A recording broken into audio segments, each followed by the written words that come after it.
Mapagpalang araw mga kateknisyan, mga ka-DIY, mga ka-master. Meron po tayo ditong repair na amplifier. Ito po ay Sakura EV9000.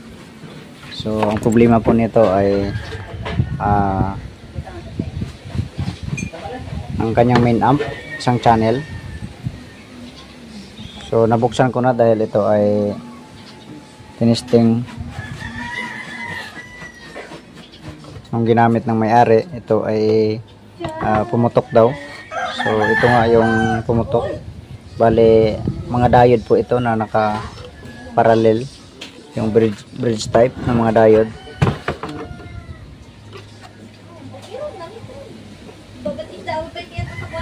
Ito yan, mga diode. Bale 4 na piraso. Tapos dito yung kabila, ito isang channel. Sunog talaga dito sa isang channel na to. Ayan o, sunog. So nakaranas na rin to ng repair dati ito. So baka parang hindi pa naman yata nasunog yung kabila. So malaman natin ito mamaya. So ang gagawin natin ngayon ay tanggalin muna natin ito. Tapos linisan muna natin itong mga sunog na to. Tapos dito nagkaroon na kasi dito ng moisture. Ayan. So halos powered na rin ito. Semi powered na rin. So manipis lang ang kanyang kaha. Pero malakas na rin to. Okay, so sige, samahan niyo po ako. Okay, ito na-check na natin, linisan na natin dito. So tinanggal natin yung 4 na pirasong diode. So wala namang sira, okay naman. So dahil lang siguro sa nasira ang isang channel, nagkaroon ng spark dito, kaya nag-short ang circuit. So ngayon ibabalik na natin ito. Tapos ayusin lang natin ang ibang connection dito. Yan dito, kasi putol na yung iba rin dito connection, kaya yan putol na. So ayusin lang natin yan. Tapos mag-focus na tayo dito sa main amp. Check natin yung dalawang channel kung parehas na sira. Okay, ito na balik na natin ang pyesa dito. Tapos dito na ayos na natin yung connection. Yan. So sunod natin gagawin, tanggalin natin itong power transistor para malaman natin mamaya kung saang channel ang may problema. Tapos dahil ang ibang kasi pyesa nasa loob, doon sa ilalim, ayun kaya kailangan natin tanggalin talaga yung heatsink saka power transistor. Tapos mag-focus tayo mamaya sa kung saan ang dito. Ito yung may sunog kanina.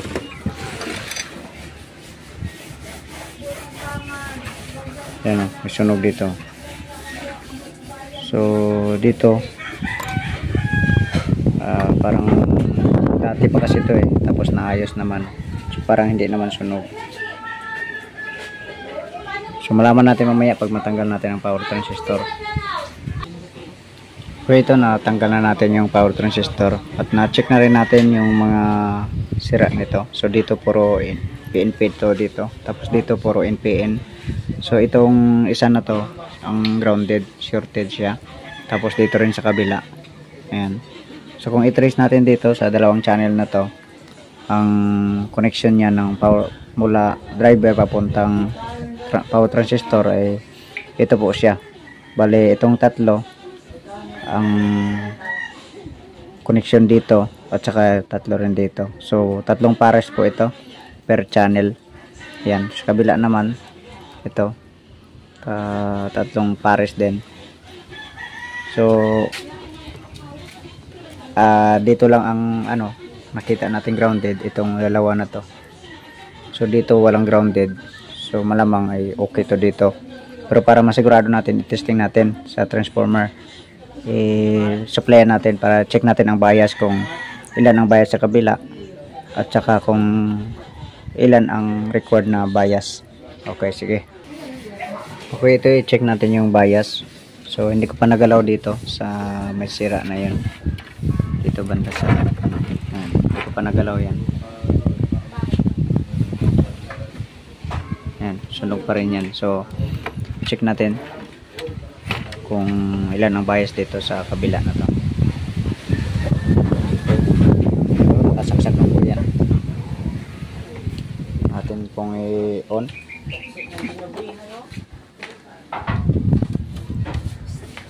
Ito. Yan. Yan. So nag-on ang relay niya. Okay, ito. Check natin dito. Bias dito.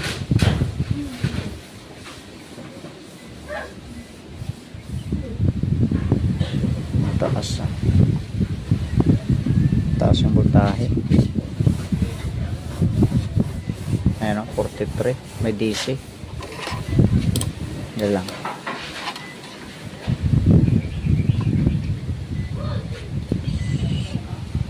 May DC dito. Ayan o. 42. Ito sa kabila.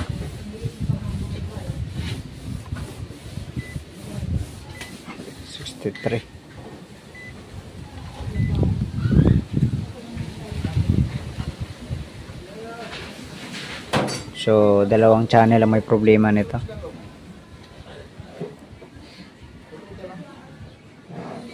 Tapos kabila walang bias. Ayun, meron point to.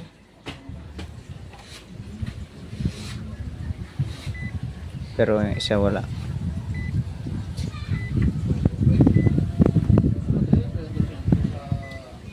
So dalawang channel ang may problema nito. Kaya ang unahin muna natin yung dito banda.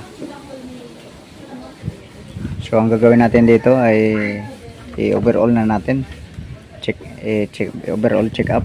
Check na natin ito, pang tanggalin natin itong mga transistor. Kasi meron naman siyang data dito sa board. Ayan, may mga number naman dito, part number naman. So pang tanggalin natin transistor, tapos resistor, at saka i-check natin. Ito na, natanggal na natin ang mga transistor at saka yung mga resistor. Na pang check ko na ito lahat ng resistor. So ito lang yung nakita nating sira. Yung resistor ay bali 6 na piraso. Ayan, dalawa dito. Ayan, tapos isa nito. 3 ka wire wound. So dito sa transistor, ubos ko na rin ma-check. So wala naman mga driver na to. So, good naman lahat. Pati yung sa bias, good naman. So kaya pala nasira itong 3 na wire wound dahil ang supply pala nito ay nasa emitter. Kaya hindi yung fuse hindi pumutok dahil diretso yung supply sa mga resistor, kaya ang resistor ang bumibigay. So mapansin natin ito, ayan, ito punta dito, pasok dito, tapos ito na siya, kaya yan.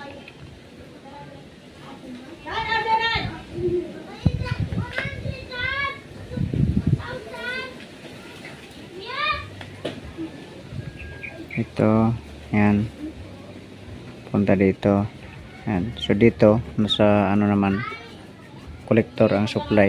Dito sa kabila ay nasa nasa collector din,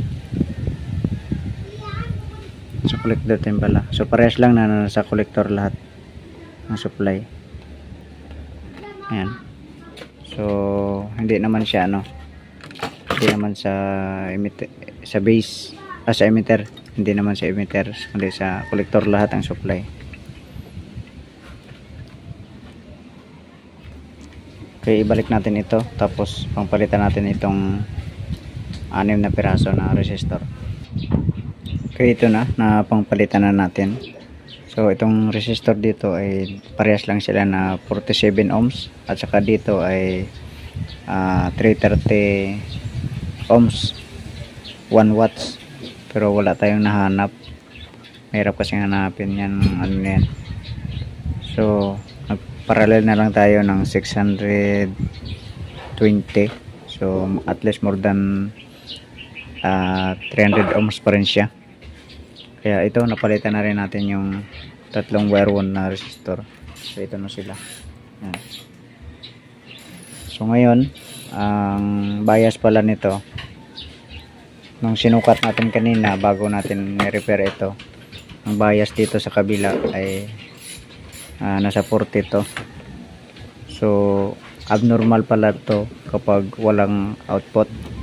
So kailangan may makabit tayong output para mas sigurado natin ang bias kung ilan talaga. So pag ganito na mga design na diagram ay kailangan niya ng output para mag normal ang bias. So kapag wala siyang output, abnormal ang bias, nagbabago-bago.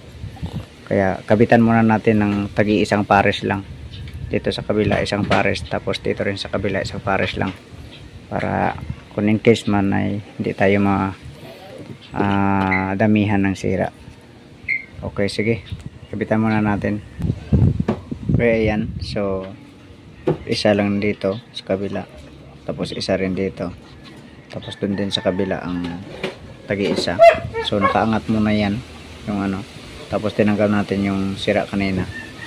So yan lang muna ang kakabit natin para in case na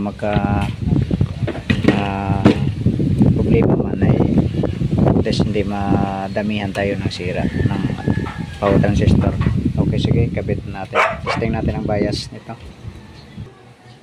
Okay, ito na. Nakabit na natin sa likod. Yung supply lang ito ang kinabit natin sa main amp lang muna. So nakasaksak na yan. So hindi pa natin na switch on. Okay, so ito yung tester natin. Okay, pinutin muna natin power. Ayan. So check natin ang bias ito. Ayan. So meron siyang 0.359 sa kabila ang pares niya.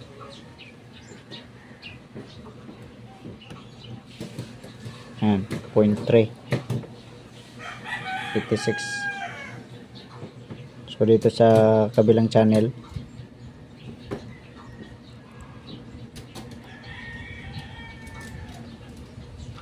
ayan, 0.399 sa kapares niya.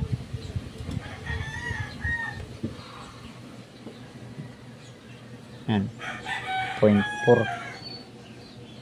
Medyo maano ito, malayo-layo ang kanyang bias ng kabila.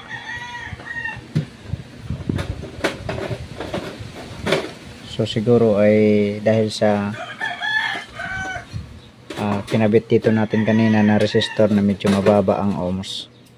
Nakaparallel lang naman siya sa signal output ng driver na ito. So nakaparallel siya dito sa kabilaan yung resistor na 330 ohms, kaya siguro medyo mababa siya dito ang bias.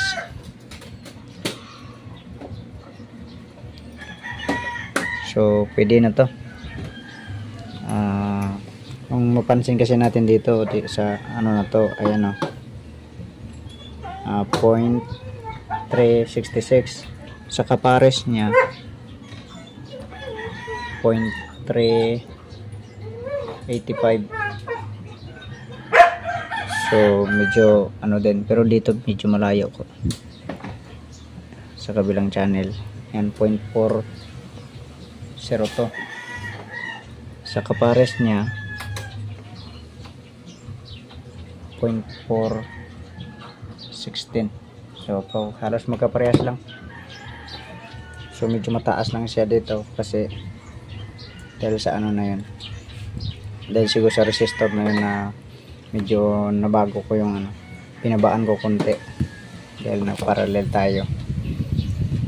So ayan, so yung sa kabilang channel, ulitin ko lang na sinabi ko kanina na baka may sira din dito. So wala naman siyang sira. talagang ang design kasi nito para siyang ano, yung Kevlar din ganito rin na design, na kapag wala siyang power transistor output ay abnormal ang bias, may DC na lumalabas. Pero pag may power transistor na siya, so normal na ang bias. So ito ay ano na natin to, kabitan na natin ng power transistor, ikabit na natin lahat. Okay, ito nakabit na natin lahat ng ano, lahat ng power transistor. So yung isang pares kanina na sira ay ito yung pinalit natin, bale A91043 at saka C5200. So medyo mataas-taas din kasi ang wattage nito ng ganito kalaking power transistor, dahil ano ito,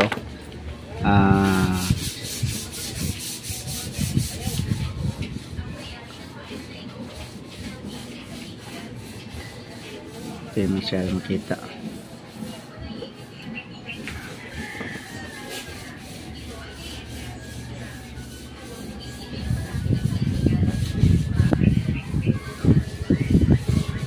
Yan o. NJW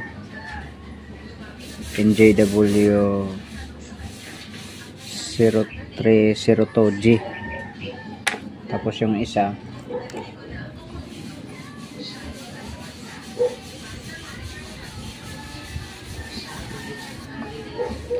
NJW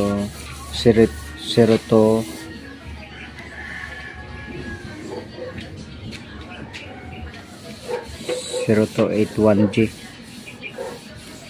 So ito lang ang pinalit natin dahil wala tayong kaparehas nito. So kaya naman to. Okay, sige, i-testing na natin. Ito nakasaksak na siya, tapos hindi pa natin na power on. So dito na lang tayo mag-abang sa ano, sa relay. Yan, kung mag-on siya. Yan, so pindutin ko.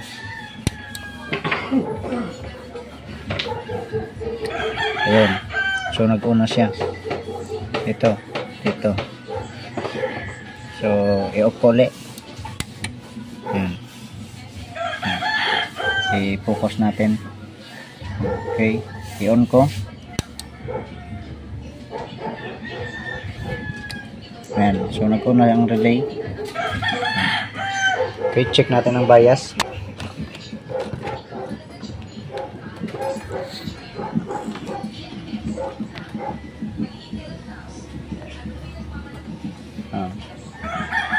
Dito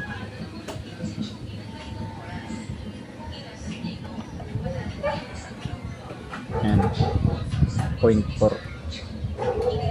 Sa kabila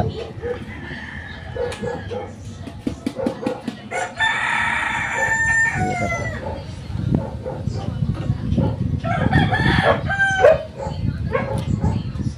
So 0.3. So yan, mas mababa yung ano natin, yung ni-repair.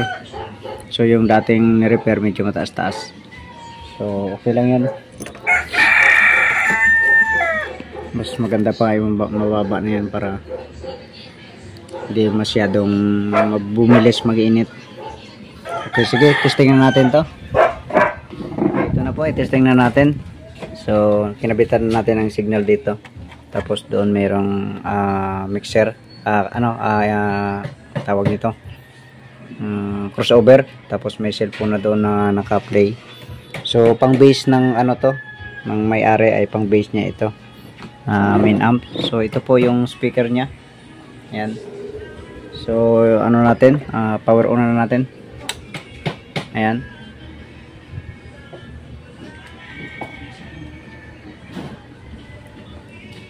So volume na natin. Ayan. Ayan. So pang bass kasi ang setup nito eh.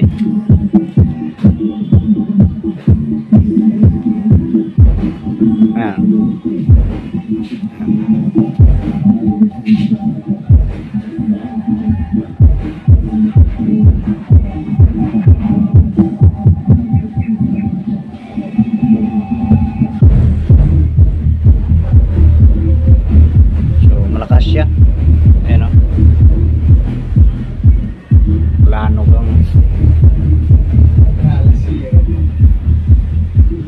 So, okay na po siya. So, sige. God bless po sa inyong lahat. Sana po ay may nakakuha po tayong idea dito.